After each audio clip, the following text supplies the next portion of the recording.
Hey, welcome back to Thursday Thoughts. I want to ask you this question. Where's your straight street? Mine is right here on Elfin Forest and San Alejo Road, right here at San Alejo Middle School. Your straight street is that last place that you want to go and the first place that you need to go.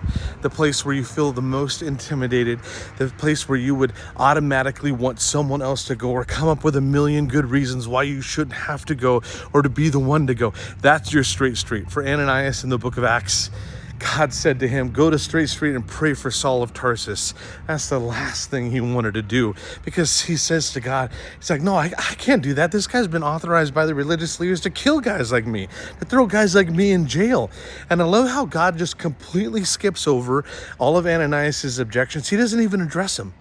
He just says, you need to go because I've talked to Saul, who's literally praying right now while I'm talking to you, and I've told him you're coming, and he's going to be an instrument of mine to reach the Gentile nations.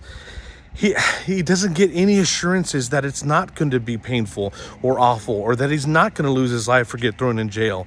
God doesn't tell Ananias in that moment, if you go, I shall put my angelic warriors around you, a host of angels with flaming swords will protect you. He doesn't say any of that. He's just like, no, you need to go. That's the plan. And Ananias, credit to him, he goes. My straight street is this junior high campus. I know it sounds a little weird, but I can't tell you how intimidating it is to walk on a junior high campus. I was just there just half an hour ago to teach at the Fellowship of Christian Athletes Club.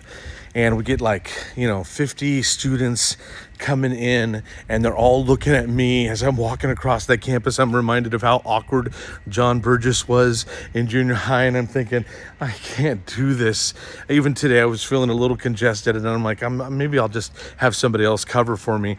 But I just felt like the Holy Spirit was saying, no, you need to go. You need to go. And now I know why. Because they were asking me to address the topic of who is God. Well, that's quite a topic there. And I just said, if you want to know God, you just got to get to know Jesus, because Jesus is God in the flesh. And I took C.S. Lewis's trilemma of Jesus is either a liar, a lunatic, or the Lord. And I just addressed that to him. I said, if he is not God, but he thought he was, he's a lunatic. If he's not God, but he said he was, he's a liar. But if he is God, then he needs to be Lord of your life. I just talked to them about how Jesus is someone that I talk with and walk with every single day, not because it's a religion, because it's a relationship. And then we had a little small group discussion time talking through how do you start a relationship with Jesus? What does a Christian look like? And there was a number of students in there that were Christians, but I just felt in my spirit that there was some that weren't. And so I wasn't planning on doing this, but I just said, hey, why don't we, before the bell rings, just bow our heads and close our eyes. If you're in here and you want to name Jesus as Lord, you want him to be Lord over your life, would you just raise your hand? And 8 students in that moment raised their hands, and we prayed together, and they gave their lives to the Lord. And then the bell rang, and they were all out. But we get to have a whole year of kind of building this relationship and answering these spiritual questions and discipling them in their walk with God. And I just thought, oh my gosh, what if I had skipped my straight street today? What if I had all these great objections and reasons why I'm an old guy? They're not going to listen to me. I'm not relevant to junior hires.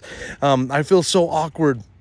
What if I'm feeling a little sick? What if I had skipped that? I would have missed out on this divine appointment. And I started to think about all through the book of Acts, how many invitations come in the guise of an interruption. They come in the guise of maybe even an irritation.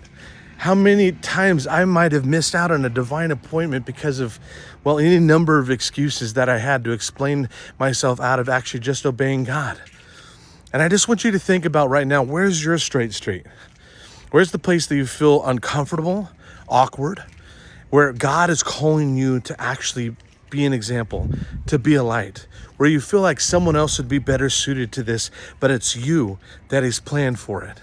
I don't want you to miss out on your straight street moment. I'm so glad I didn't miss out on what it is that God was doing here and will continue to do here in the school. Would you join me as we finish out our Give God 5 prayer challenge? We really want to pray for those 5 people that God has so that we can invite them to come to church on the 30th with us for Friends Sunday, for our trunk or treat outreach. Even if you don't go to the Father's house, ask God to open a door for you. It probably is going to mean you getting up, stepping out of your comfort zone, and going to Straight Street to have a conversation that God will use to change them and you forever. I can't wait to see how God's going to use you on your Straight Street. Don't hesitate. Get up and go.